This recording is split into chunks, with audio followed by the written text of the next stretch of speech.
Hey there, it's Anna here, and today I'm showing you my tiny canvas collection. I've started painting on these 7x7 cm canvases in March of this year and have completed 23 of them so far. I love painting on these because you don't need lots of paint and you can see your painting progress rather quickly. Plus, the end result looks so cute on these tiny easels. On the downside, there's literally no room for mistakes and you have to place every brush stroke with extra care and intent, but I do like a good challenge. Okay, now let's get into these tiny artworks. To start off, I'll show you my first tiny canvas. This piece is titled Lavender Confetti, for obvious reasons. I still remember being a little nervous about the small size and choosing a simple subject and some of my favorite colors to ease into miniature painting. Oh, and I used a Q-tip to place the dots because I didn't have my dotting tools yet. Pro tip: get some dotting tools. They make things so much easier and cleaner and are really affordable.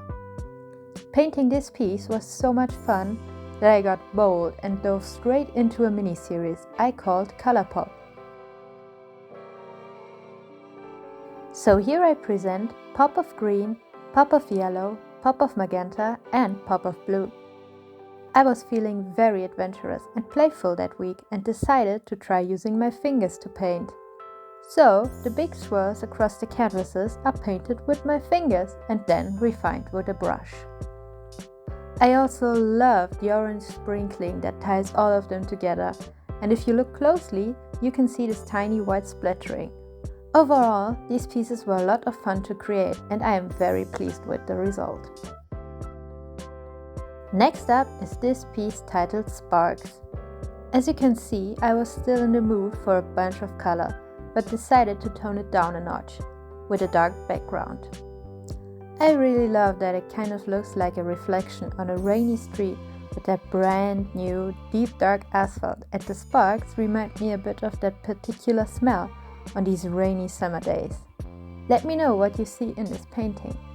I love abstract art so much because each person viewing the artwork has a unique experience based on their life and perspective.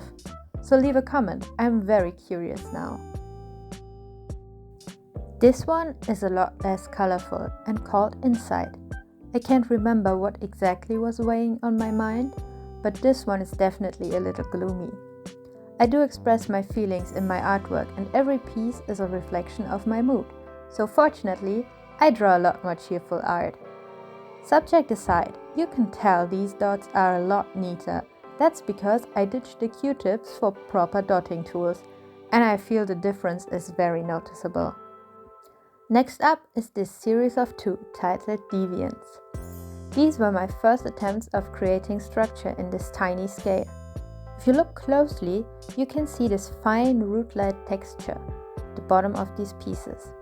Also, I am a big fan of this gold acrylic paint and I do use it a lot.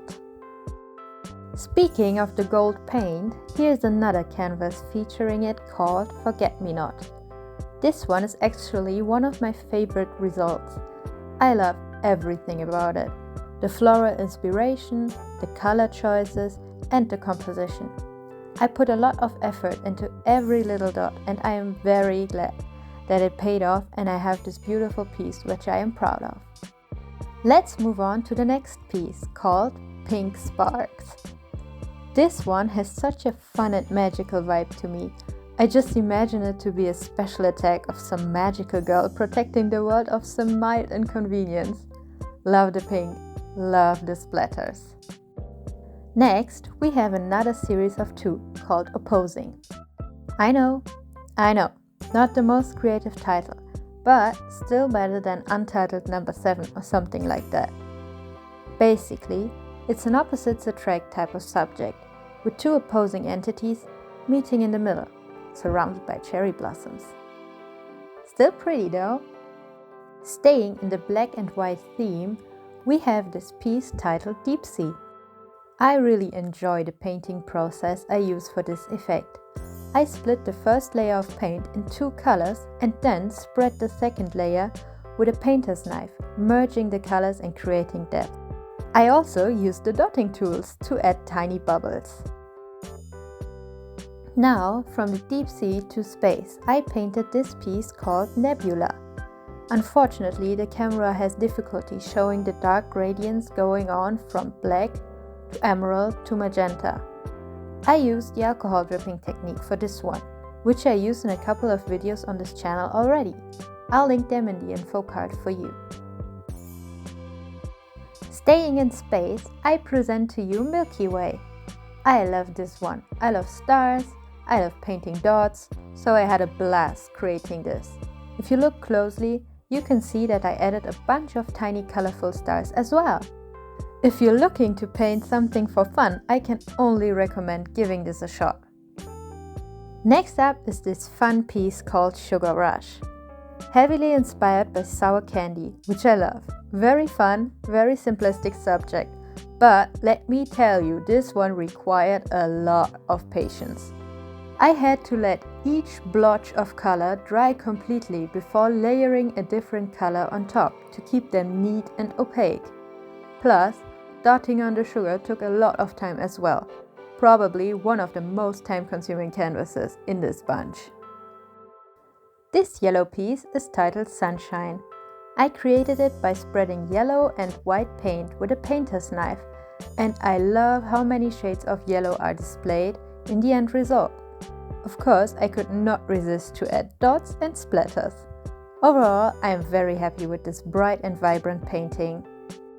Up next is this piece called Black Blossom, and as you can probably tell, this was when I got my acrylic markers. This enabled me to combine my two favorite art supplies, acrylic paints and alcohol-based markers, and makes it a lot more fun to add tiny details. I had a great time painting this piece and using my favorite colors, pink and yellow. I really like how this piece turned out. Let's continue with this interesting little canvas fittingly titled Bubblegum. Now, this was one happy little accident.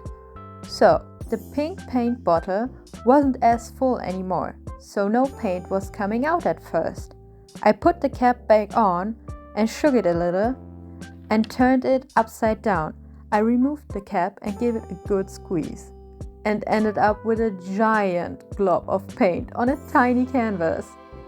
I stared at it and it looked just like that classic pink bubblegum, so I just finished it up. This painting is the first tiny canvas I painted for you guys. It's called Triton, like one of the gods of the sea in Greek mythology. You can watch me paint this piece on my channel. I'll link it in the info card for you. Next is this cool piece called AntiHero. I used the alcohol dripping technique once again and added these details with acrylic markers. I made a separate video talking about this painting's concept and process. I'll link that for you as well. I have saved the best for last. Let me introduce you to Calcifer, my favorite tiny painting of them all.